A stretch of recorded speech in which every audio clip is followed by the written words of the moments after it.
Okay guys, I admit, even when I wasn't skinny in high school, I had decent chest genetics. At least better than the average Dylan.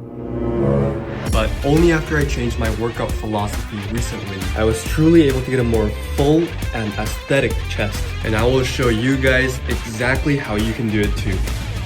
Let's go. For the first exercise at the gym, I always pick an exercise that can warm up my joints and my muscles. I'm going to use a light dumbbell to do the overhead dumbbell pullover to give a nice stretch to my shoulder blades. I normally use the pec deck fly machine, but this hotel gym didn't have it. And also I can feel an even better stretch on my chest from doing these pullovers.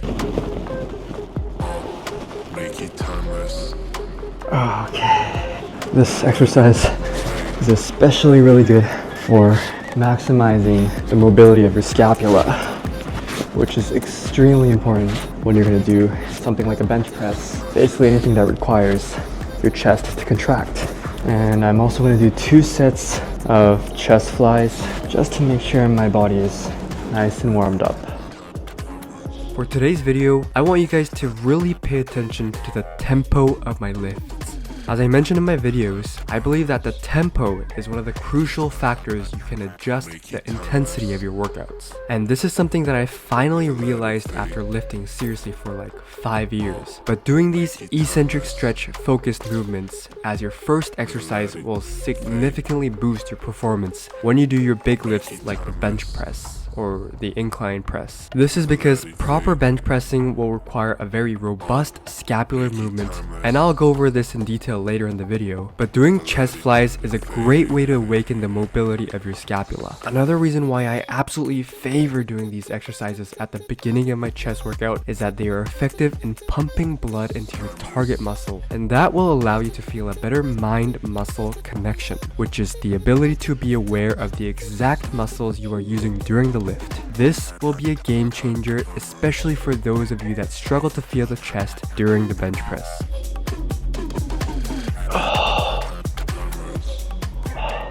These days, so many of those fitness influencers, they tell you that you need to get this stretch in order for the muscle to grow and get bigger. And while that is correct, it's causing people to neglect the opposite motion, which is the concentric motion, the squeeze. This is coming from my experience too. I also used to prioritize the stretch, but after getting enough training from pro lifters, I realized that you need to allow the movement of your scapula to protract forward in order to get that maximum contraction of your pecs. 99% of the time, those YouTubers will tell you to retract your scapula, put them back behind your chest, and then do a bench press sort of like this, keeping that shoulder blade behind. Well, that is for powerlifting. For bodybuilding, you want to maximize contraction of the area that you're trying to target, which is the pecs.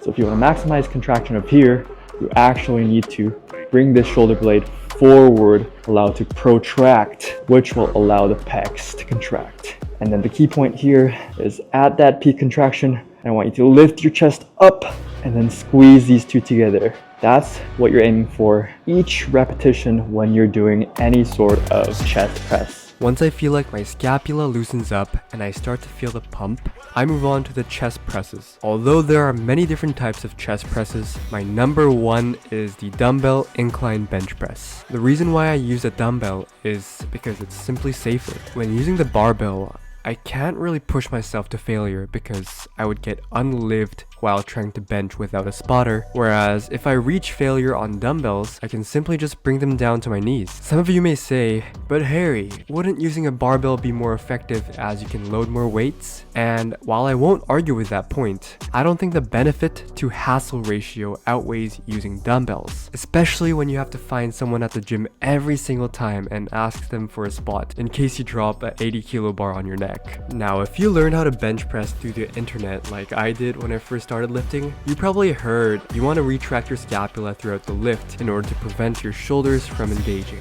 And that is probably the biggest factor that prevented my chest from growing. You see, I too also trained with this philosophy for the longest time because I thought if you wanted to isolate your chest muscles, you have to hide the shoulder muscles. But little did I know that this was a completely flawed philosophy, and it only applies to a certain type of lifters, aka the power lifters. Having a retract protracted scapula will actually prevent you from maximizing concentric contraction, or the squeeze. And to maximize your chest engagement, you want to place your scapula in a relatively neutral position and allow your scapula to protract as you push the bar, which will allow you to squeeze your chest at the top. But make sure you maintain a chest up position throughout the whole set, which is what's going to cause the tension to go on your chest instead of your front delts. This is also why we spend so much time and effort at the beginning of the workout to warm up our scapula, so that we can have a well-functioning scapula. So if you're still doing your bench presses with your shoulders packed and you don't feel the immense amount of squeeze at the top, make sure you give this a try. Honestly, it should feel like almost like an ab workout after you do a chest press.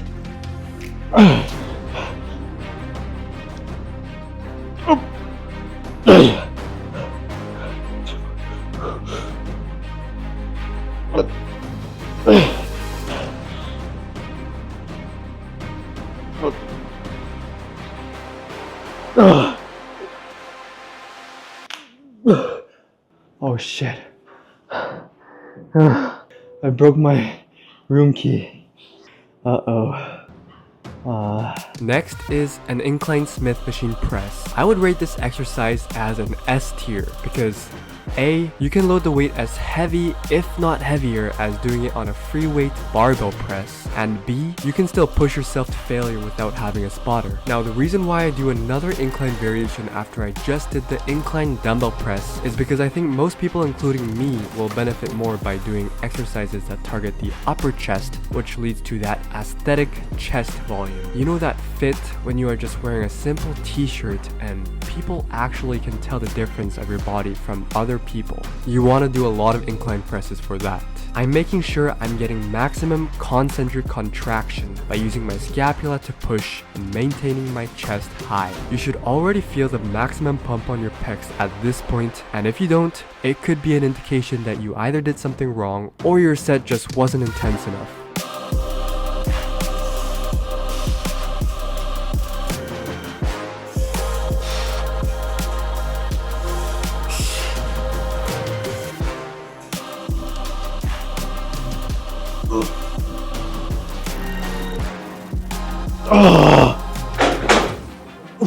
That was heavy.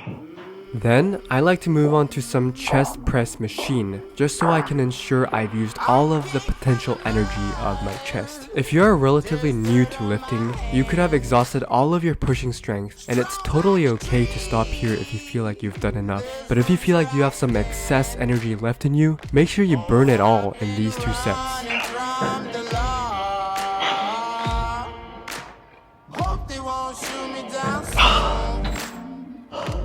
If I have some more time, I would do some lateral raises to work on my side delts, which I consider the most important part of having a wide and full frame. This hotel gym had this lateral raise machine, so I gave it a try, but screw it. Nothing can beat the free weight. Just stick to the dumbbell, guys.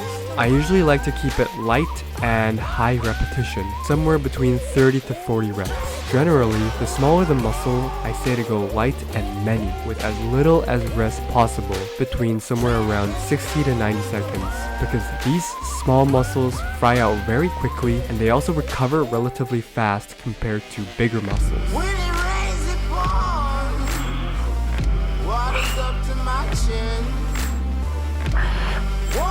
Oh my god. So that's it, guys, my chest workout and philosophy that has made a huge impact on my current physique. Give it a try and let me know if you have any comments, suggestions, and I'd be happy to reply. Goodbye for now.